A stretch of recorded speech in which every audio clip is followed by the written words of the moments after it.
Guys, तो हमने epilepsy के अंदर एबनॉर्मल मोटर एक्सपीरियंस कंप्लीट कर लिया था। अब हम कर रहे हैं abnormal sensory experience. Abnormal sensory experience के अंदर 3 पॉइंट कवर होते हैं, which is somatic experience, special senses experience and visceral experience. Somatic experience के अंदर the patient will complain that he is feeling that he have firing in her arm, तो it is somatic experience. Special senses के अंदर patient complain करेगा कि उसको ऐसी चीजें दिख रही हैं which is not present at that time.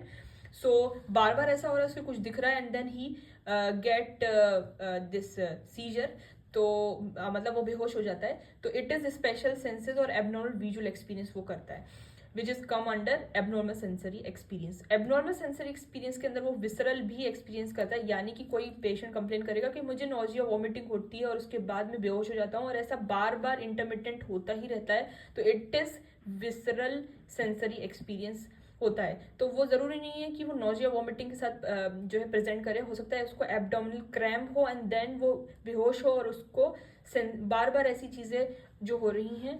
तो ये चीज याद रखें कि जब भी कोई टच सेंसेशन होता है तो हमारे सीएनएस का पोस्ट सेंटर रीजन जो है वो एक्टिवेट होता है, यानी कि मैंने किसी को अगर प्रेशर दिया हाथ में, टच सेंसेशन हुआ, तो वो जाएगा पोस्ट सेंट्रल गायरस के अंदर।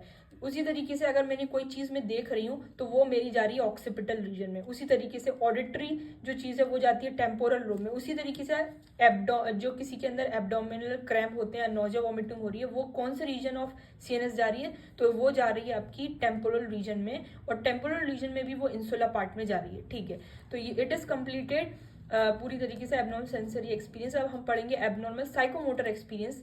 इट इज लेस कॉमन, लेकिन हमें पढ़ना पड़ेगा because it is to not misdiagnose epilepsy by other condition. तो हमें जो है साइकोमोटर एक्सपीरियंस पढ़ना है, विच इज वेरी सिंपल।